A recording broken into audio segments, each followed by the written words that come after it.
सोनालीच्या रेसिपीमध्ये तुमच्या सर्वांचं स्वागत आहे। आज मी तुमच्यासाठी घेऊन आलेली आहे मिक्स भाजी। तर ती कशी बनवायची चला आपण बघूयात।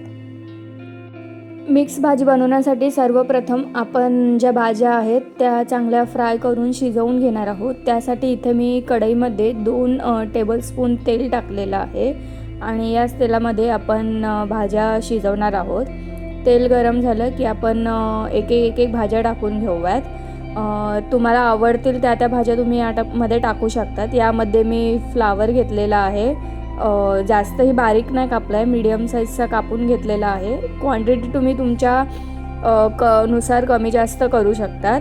त्यानंतर मी ते फरसबी घेतलेले आहेत, 2 ते 3 फरसबी मी थोडे लांबट असे कापून घेतलेले आहेत।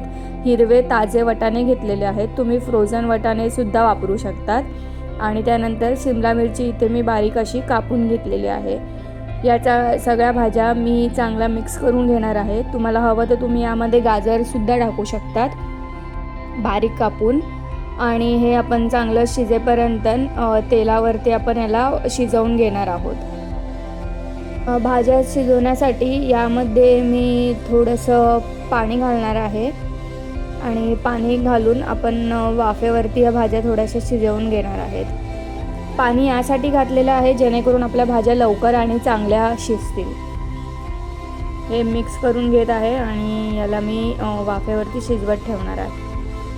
इथे तुम्ही बघू शकतात भाजीमध्ये जे आपण पाणी टाकलं होतं ते पूर्ण आटलेलं आहे आणि इथे मी चमच्यामध्ये थोडासा फ्लावर घेऊन चेक करते आहे की शिजलं आहे की नाही।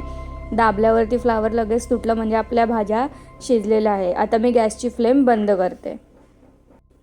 त्याच कढईमध्ये मी पुन्हा 1 पळी एवढं तेल टाकलेलं आहे, म्हणजे 1 टेबलस्पून तेल टाकलेलं आहे। आणि तेल चांगलं गरम झालं की यामध्ये मी 1 टेबलस्पून जिरे टाकलेलं आहे। तुम्हाला जिरं नसेल आवडत तर तुम्ही क्वांटिटी कमीसुद्धा करू शकता। नंतर 3 मिरे घेतलेल्या आहेत आणि 2 लवंगा टाकून घेतलेल्या आहेत आणि थोडंसं दालचिनी। आणि हे मी थोडंसं मिक्स करणार आहे। आणि यामध्ये मी 8 ते 10 पाकळ्या लसणाच्या सुद्धा टाकलेल्या आहे, अर्धा इंच अद्रक। आणि हे चांगलं थोडंसं मिक्स करून घेणार आहे। लसणाचा थोडासा कच्चेपणा गेल्यावरती यामध्ये मी 2 लहान साईजचे कांदे घेतलेले आहेत, ते मी टाकले आहेत, बारीक असे चिरून घेतलेले होते। आणि याला चांगलं मिक्स करून घेणार आहे। कांद्याचा थोडासा कच्चेपणा जाईपर्यंत आपण कांद्याला शिजवून घेणार आहोत। इथे कांदा आपला शिजलेला आहे। यामध्ये आता मी 1 मोठ्या साईजचा टोमॅटो घेतलेला होता, तो सुद्धा असा मीडियम असा कापून घेतलेला आहे आणि यामध्ये घातला आहे। कांदा आणि टोमॅटोची क्वांटिटी तुम्ही कमी जास्त करू शकता जेवढी तुम्हाला ग्रेव्ही हवी आहे। इथे मी 3 लोकांसाठी जेवण बनवते आहे, त्यामुळे मी 2 मीडियम साईजचे कांदे आणि 1 मोठा टोमॅटो घेतलेला आहे। आणि हे सुद्धा मी नीट परतून घेतलेलं आहे। टोमॅटोसुद्धा चांगले शिजेपर्यंत आपण याच्यामध्ये कुक करणार आहोत।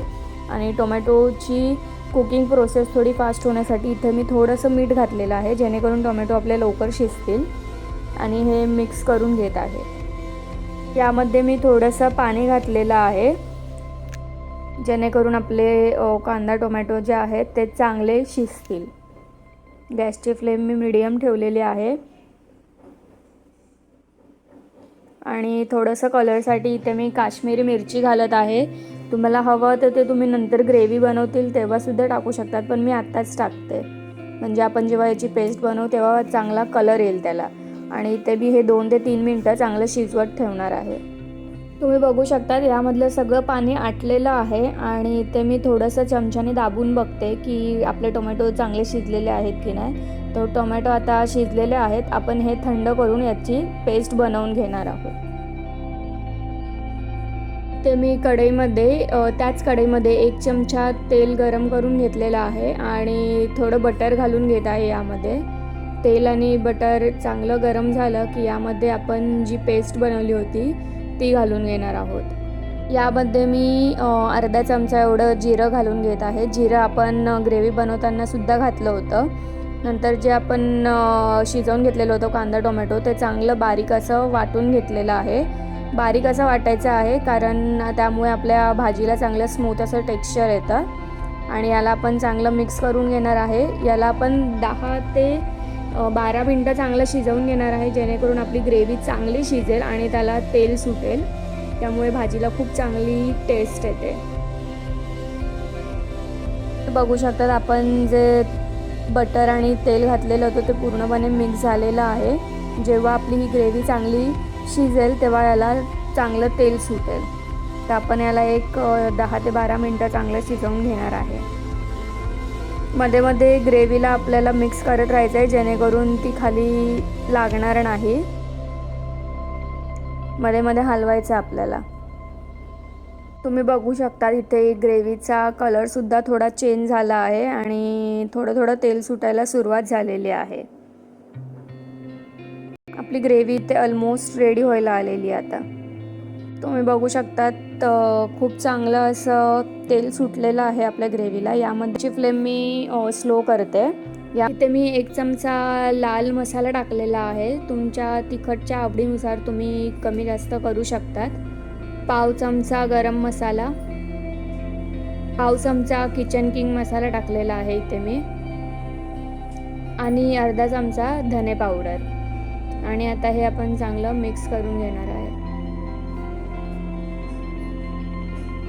आणि याला पुन्हा थोडंसं तेल सुटेपर्यंत आपण शिजवणार आहे, जेणेकरून आपले मसाले चांगले शिजतील तेलामध्ये.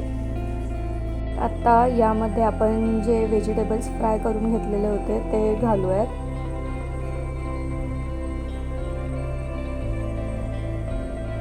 आणि मिक्स करून घेऊयात नीट. तुम्ही माझ्या चॅनलवर नवीन असाल तर चॅनलला सबस्क्राईब, लाईक आणि शेअर करायला विसरू नका. आणि ग्रेव्हीची कन्सिस्टन्सी थोडी पातळ करण्यासाठी मी यामध्ये थोडंसं गरम पाणी घालून घेत आहे. तुम्हाला जर ग्रेव्ही नसेल हवी तर तुम्ही या कन्सिस्टन्सीसुद्धा भाजी ठेवू शकतात. आणि आपण हे चांगलं मिक्स करून घेणार आहोत. आपली भाजी आता ऑलमोस्ट रेडी झालेली आहे. यामध्ये मी थोडी कसुरी मेथी अशी हातावरती बारीक करून घालत आहे. कसुरी मेथीने खूप चांगली टेस्ट येते भाजीला, तुम्ही नक्की टाका. आणि पुन्हा एकदा हे आपण नीट मिक्स करून घेणार आहोत. यामध्ये मी चॉप केलेली कोथिंबीर घालत आहे, बारीक अशी कापून घेतलेली आहे. आणि हे मिक्स करून आपली मिक्स व्हेजिटेबलची भाजी रेडी आहे.